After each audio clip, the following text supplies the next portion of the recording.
Welcome. This is Phil Cornish. I am your host for Cornish Talks Common Sense. We're back with another program today. We've touched on a number of important, but what might be viewed now as controversial ideas in our programming, topics that include difficult subjects, that include issues relating to abortion, same-sex marriage, the transgender agenda that has really become a juggernaut in our society. These are difficult issues that we must, from a Judeo-Christian perspective, take a stand on. And that is because we believe that there is such a thing as objective truth. We believe that that there are God-ordained values and value systems that operate for humanity, and that there is a code of moral and ethical conduct that should be followed. So what's happening in our world today, where all these new controversies are arising seemingly out of the ether, arising out of thin air, a number of them that we've talked about in our programs so far. And so I want to focus on the item today of particularly gender, sex-based, and transgender issues, because I think this is an issue that is in the news virtually every day.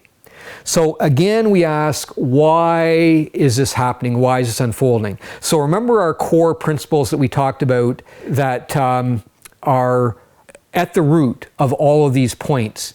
So we have the idea, first and foremost, of the advent of postmodernism, how that has come to overrule the idea that there is objective truth, that says that your subjective truth values are right and you have the value to your own truth, and there's no longer any objective truth. Largely propounded by Jacques Derrida, others like Michel Foucault, Friedrich Nietzsche going further back. Dangerous values that have now attacked the historical bastions and foundation of our Western civilization. The second idea was the elevation of feelings, the idea that now how we feel about issues. And this emotionally driven value system has discounted and diminished the idea of debate, of critical thinking, of rationality and good sound reason, is being cast aside by ideas that are imbued with feeling and emotion. The final area that I want to reference is the idea of the abandonment of eschatology, the idea again that God is being shuttled aside, that there is no longer a God. I have a book at home called God's Funeral, and of course you might remember the famous Time cover edition that said God is dead. The idea that God is dismissed as of any importance in our society today, to which we give Friedrich Nietzsche a reasonable amount of credit. A man who, by the way, was insane, ultimately. We'll maybe come back and talk about that in another day. I have a book by a gentleman called John Costner, who talks about the atheist syndrome and talks about people like Darwin and Marx and Nietzsche and others who promote these anti-Christian values that have over time come to attack historical Christian foundations. But I want to focus today on the idea of sex and gender, and how a ideological terrorism is being unleashed on society, and particularly on Judeo-Christian values. Where does it come from? Well, in the most recent era, I would point you to Alfred Kinsey, and I brought with me today a book by James Jones. You can see, obviously, it's a very thick volume, running almost 900 pages. And in it, James Jones does a history of Alfred Kinsey. You'll remember from the 1950s, the scientist who did more than anything else to upend our views of sexuality. And of course, there was a movie made after him. I think Liam Neeson stars as Kinsey in that. But the left-wing agenda has promoted a false view of Alfred Kinsey. And what they've done is to legitimize what historically have been sexual perversions that Alfred Kinsey attempted to normalize. And if you understand exactly what he was doing and what his values were, it would shock you. So you can read in James Jones' very thorough analysis of Alfred Kinsey, a biography that is the quintessential volume for Kinsey, talks about Kinsey's agenda and his perversions, how he engaged with his colleagues, his fellow scientists and professors in orgies in the attic of his home, how he engaged in wife spousing and spouse swapping with his colleagues. And if you read some other literature that's out there by Judith Reisman, for example, that talks about the children, I believe it's Children of Table 34, which talks about Kinsey's studies that did engage in sexual abuse, unequivocally engaged in behavior that was sexually abusive of children. And so it's easier to see today why society has adopted views that attempt to normalize what historically have been viewed as perversions. And it derives substantially because of Alfred Kinsey and the well-circulated volumes and books that he wrote that promoted deviations of male and female sexual behavior. If you learn and understand really what Alfred Kinsey was about, it would terrify you. That explains in large measure today how things have slowly crept forward from Kinsey to the sexual revolution of the 1970s largely, and the changes in sexual values that have occurred and have then just moved with greater pace as a juggernaut. Really, frankly, the most powerful lobby in our world today now has become the same-sex lobby, and now the transgender lobby, which is taking on a presence in schools, in academia, in government policy, like nothing before. It is the most powerful lobby that is affecting ideological terrorism on our society. So let me talk to you now more specifically about that.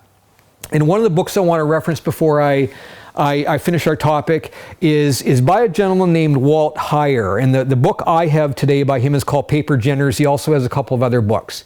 This is a gentleman who was a male who transitioned to female a little bit later on in life when he was an adult, and was very unsatisfied with that lifestyle, had been taken in by the propaganda that unfolds, and then came to realize the error after transitioning and even having some body surgery done. And yet came to completely turn around, return to his gender as a heterosexual, and has written a number of books. This one called Paper Genders, Pulling the Mask Off the Transgender Phenomenon. And he talks about some of the ways that unfolded. I've talked to you about some of that before when I did the program on Dr. John Money, and the topic of David Reimer and his effort to transition a male into a female, and the disaster that unfolded because of that, and how his ideas, which at the time were completely new ideas have gradually insinuated into our social values today.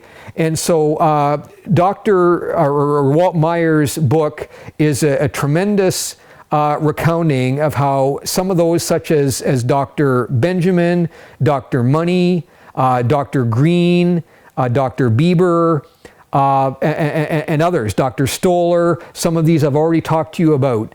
I have many of their books which discuss really these new sexualized and gender disoriented ideas that are unfolding in our society. So I want to talk to you about a few of those and how they've unfolded. Here's one you've all, I'm sure, seen in the news in recent times. This is from the Toronto Sun. It's called Dress Code Needed for Oakville Prosthetic Breast Teacher.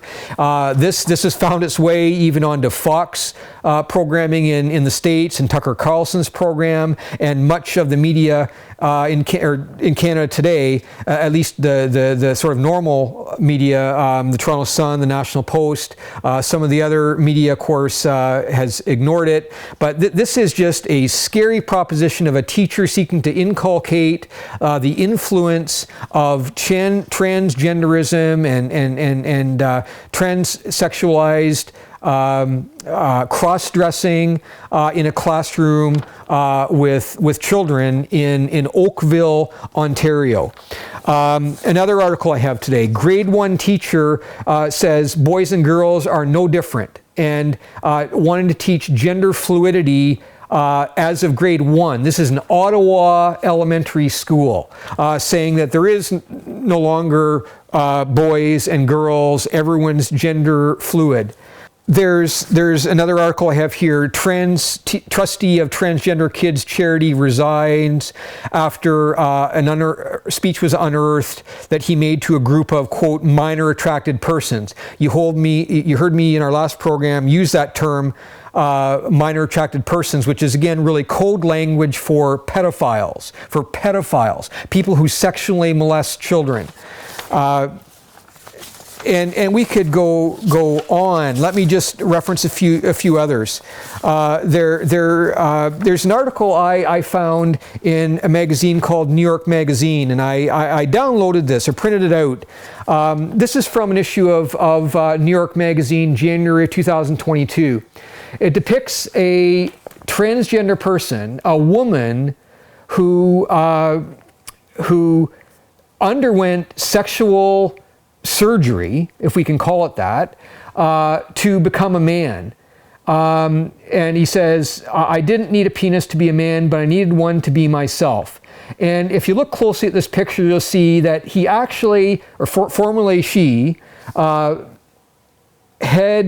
muscle and skin taken out of his thigh, literally grafted out of his thigh to make into a penis. That is the kind of attack against the body that is happening with transgenderism. People who, to be affirming of their feelings, of how they feel about their bodies, to take that kind of extreme action to engage in surgery to change gender. And we know in past years there was huge criticism, rightly so, of female genital mutilation, where people mutilated the genitalia of young female girls. And yet now we're literally promoting that same kind of thing. That is how far we've transitioned and how far we have changed as a society. And I could go on at much greater length to talk about drag shows that are now in the media for many schools, where men wearing skirts and lifting up their skirts in front of young children as they sing sexually vulgar songs are being allowed into our schools, elementary schools, to influence young children. And then you wonder why those influences are shaping the thinking of children today. I have another article with me that talks about the social contagion of transgenderism. And we could go on and talk about this at length. We won't have time to get too deep into it. But it's the point that, look, transgenderism is not biological. There are two sexes that exist. There are two sex cells that exist, X and Y, male and female.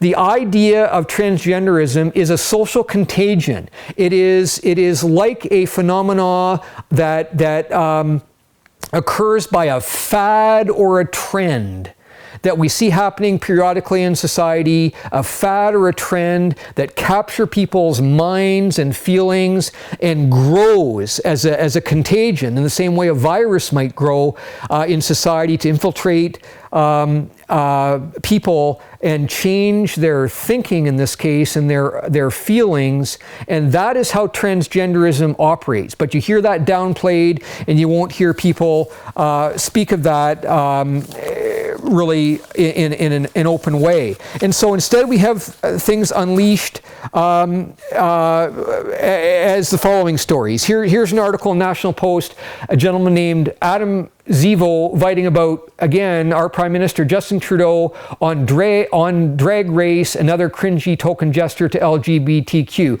Our Prime Minister appeared on the Canadian drag race program where men dress up as women in wildly crazy costumes that in the past we would have thought is just nonsensical and abnormal, and words that are stronger than that, and yet our Prime Minister feels it's a priority for him to appear on that drag program.